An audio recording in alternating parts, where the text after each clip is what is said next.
And a good Tuesday morning, Birds fans. Appreciate you streaming on in here on Birds 365. You got Mac, John McMullen and Jody McDonald here to hang with you for the next 2 hours to talk Philadelphia Eagles football for sure. But there are also some national football stories that may or may not directly, but they may at some point have an effect on the Philadelphia Eagles. We got a bunch that we can sink our teeth into. We got two good guests coming your way. We'll give you the details on that in just a second.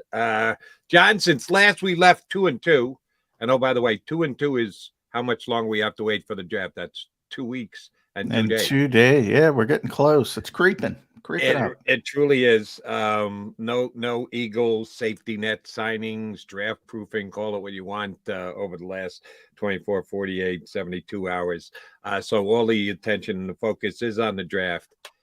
And we can't get past this Bijan Robinson. I blame Peter King, your guy, Peter King. Come on, Peter. No, Peter is there to give you what he believes, what his opinion is, not what is best for the Philadelphia Eagles and or the Philadelphia media market. Yeah, yesterday he said the Eagles should abandon what they've been doing since Howie Roseman has taken over as the general manager and use not only a first-round pick, but a high first-round pick, the 10th overall pick on a running back. We know that is not Howie Roseman's style.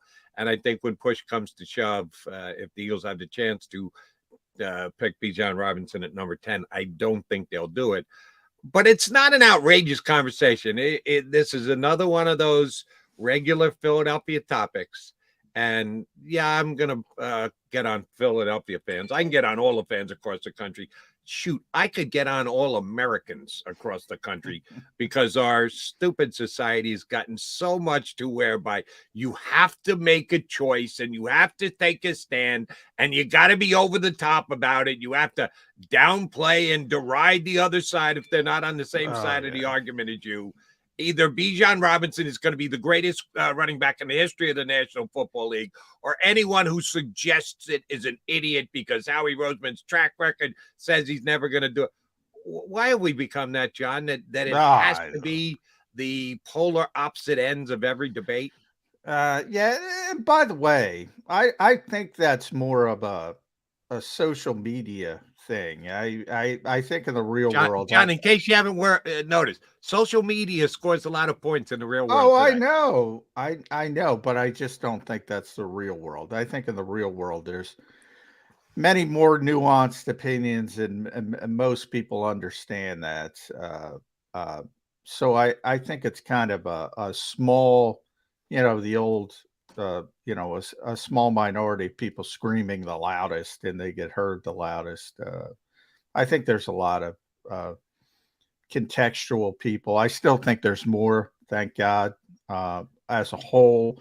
But for what you and I do, there's less. So we're condensed in that bubble. You get hardcore fans that call on WIP and they're you got to make a decision. He's the greatest running back since Jim Brown and blah, blah, blah. Is he better than Jim Brown? I like what, but and social media and all that kind of stuff. So we get to see it. We get to be on the front lines, and yeah, it's silly, it's ridiculous, and if Peter is listening, I'm poking fun. He can do what he wants, obviously, and it's not the craziest. It's a very good prospect. I've talked. And I count every year. I've talked to 8 scouts so far, so 8 personnel people. And I've asked them the same question that you've heard me ask on the show to certain people. How many true blue chip players are in this draft? And every single one of them has Bijan in there. Right. So he's one of the best 5 or 6 or 7 or 8. That's the most blue chippers. I got 8. He's among those players. And if you're picking 10, then it's not crazy. But then you go into the context, and for us that have been around Philadelphia and Howie Roseman and how he feels about certain things, you're not going to do it. I mean, and I'm on the air every day here with you, Jody. I'm on the air every day in South Jersey. You're on the air every day in Philadelphia practically. We're going to be here after the draft. If I get it wrong, I'm not hiding. I'll say I got it wrong. But every indication I've gotten from Howie Roseman over the years, in front of the camera and behind the camera, more importantly, he's not doing it. So to me, it's a waste of time. But to others, all right, if you want to talk about it, knock yourself out.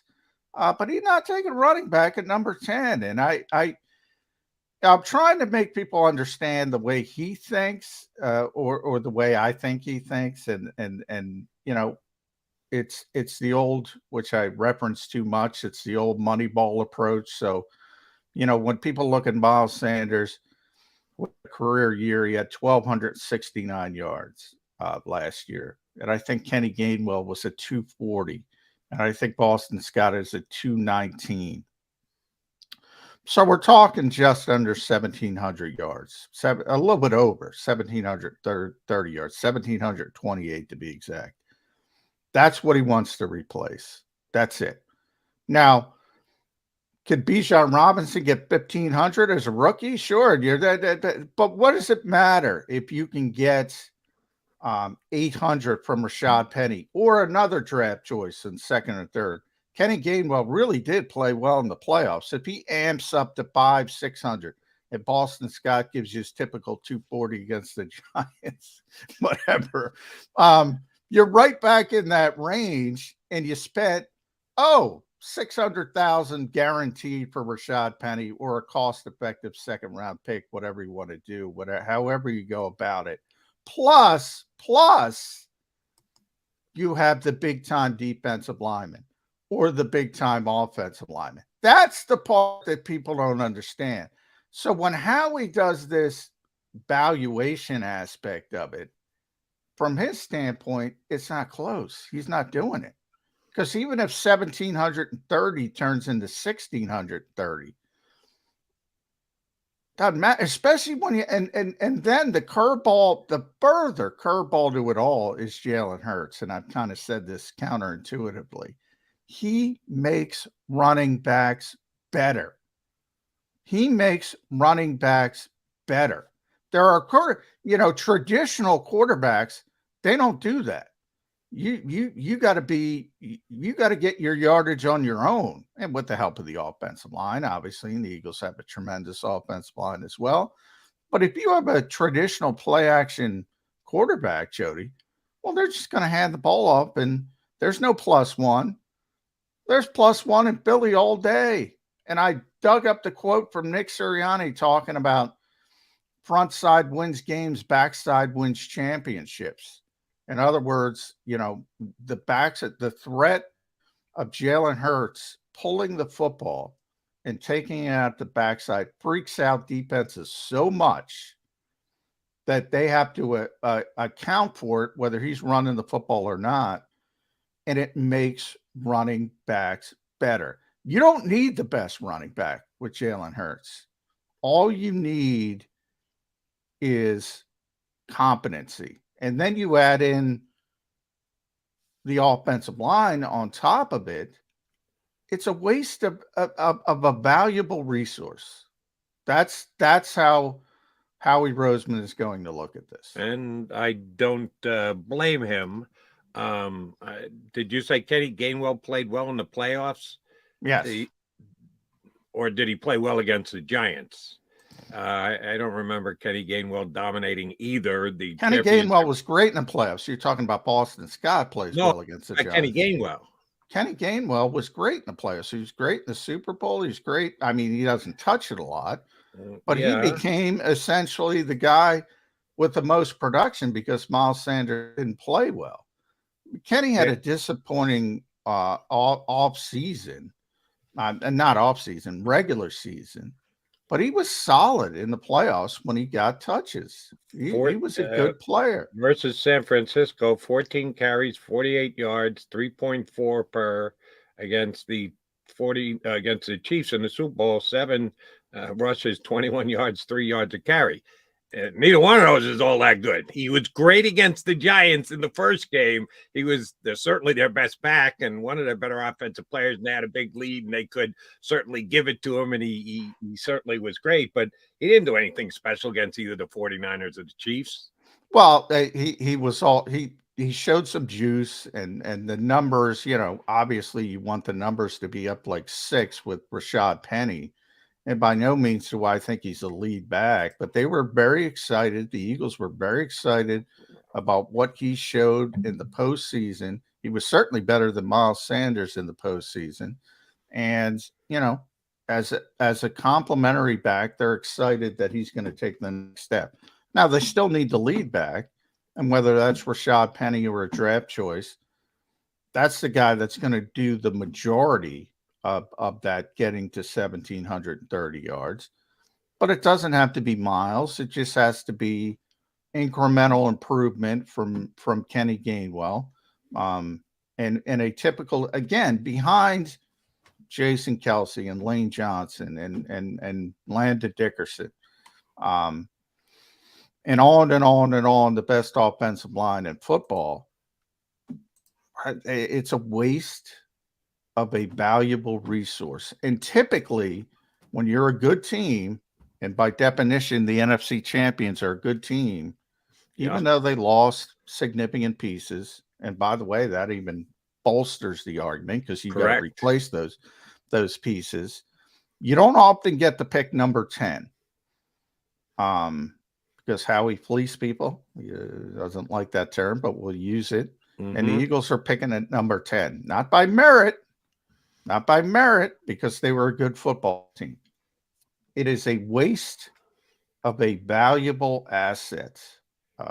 So that's my case of why they're not taking Bijan. And I'm partly in agreement with you. And when I say partly, here's what I mean. I would not have a problem taking a running back in the first round if he is the next Barry Sanders, if he is the next Emmitt Smith, if he is the next, let's go back in the time machine all the way to Jim Brown. Okay, yeah, I'll use the 10th pick in the draft if I know that I'm getting one of those 3 guys. I honestly don't know that about Bijan Robinson. I believe he's the best back in the draft. I'm a big fan of Zach Charbonnet, who I rank as the second best back in the draft ahead of Gibbs from Alabama. And I think there's a difference, but not this cavernous distance between the two.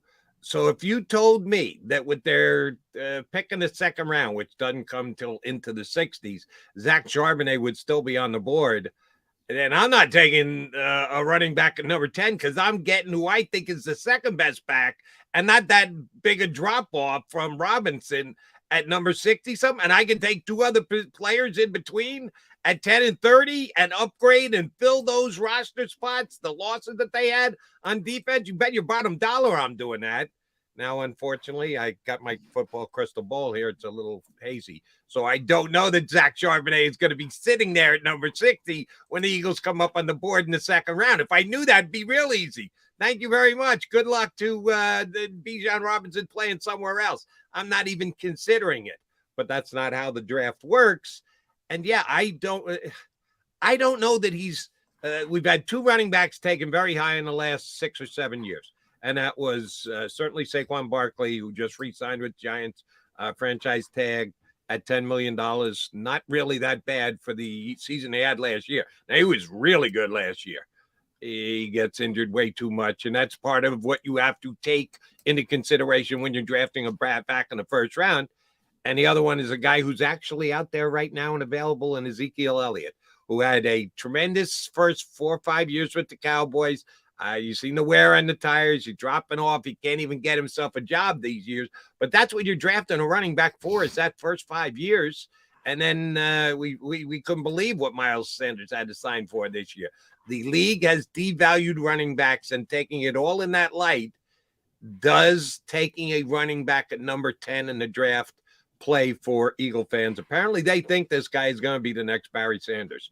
Because I don't know that. If I knew that, I would commit to it. I would say, okay, I know I'm getting Barry Sanders. Give me Bijan Robinson at 10. How good a back do you think Robinson's going to be? Do you got a comp or a guy who you could put him up next to and say, here's the kind of production I think you're going to get from Bijan in the Eagles? Since we're talking about the Eagles, in the Eagles situation with Jalen Hurts, with the Eagles offensive line, how good a back are we talking about?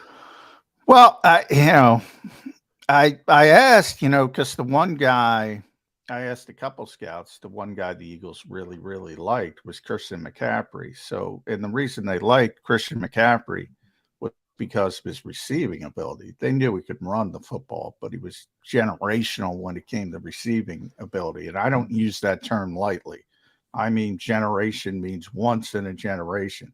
And he's not Christian McCaffrey catching the football. He's very good, but nobody is. Once in a generation means once in a generation. Mm-hmm. I don't use that terminology like everybody else does.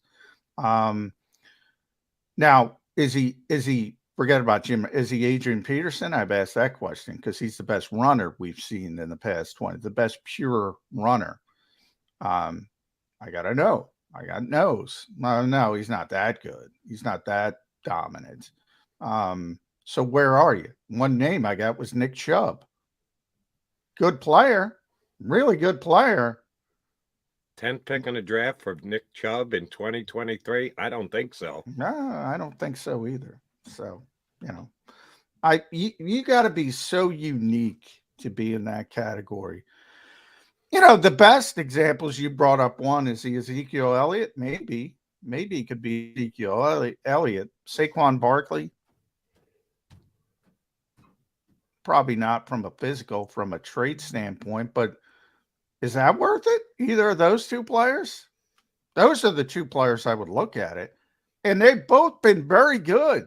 Ezekiel's first 3 years, he was arguably the best running back in football. Yep. Saquon Barkley, when he's been healthy, has been the Giants' offense. Not a lot of help either. Both really good players. Are they worth it, though? I would say no. I think Howie's right. So is he going to be those guys? Maybe he is, but so what? Let somebody else deal with it. Yeah, I would even say yes. I think he can be those two guys. The problem with Barkley is if you can comp him to Barkley, you have to comp in. And it could happen to Bijan that he's a part-time player because he's hurt, because you do need to use him, because you're going to lean on him. If you're going to use that higher draft pick on him, you're going to damn make sure that he gets his carries and his touches and given the chance to make those plays. Well, that's when you put yourself at risk and you could end up hurt. That's what you need to be at a minimum for me if you're going to be using a pick that high in the draft. And I'm not ready to declare that as far as his talent level goes and what he can accomplish. Best back in the draft this year? Yes. But if you can get a guy like Charbonnet in the second round and use those other two first-round picks that you have to be able to fill some of the holes that you have by free agency departures on the defensive side of the ball this year, that's what I think Howie Roseman's going to do. All right, we're going to add a third voice to the mix. And he was pretty outspoken. I read one of his articles on Sports Illustrated about Bijan Robinson and whether he should be an Eagles consideration with the 10th pick in the draft. We'll punch up Ed Kratz, Johnny's running boy from Sports Illustrated, next here on Birds 365.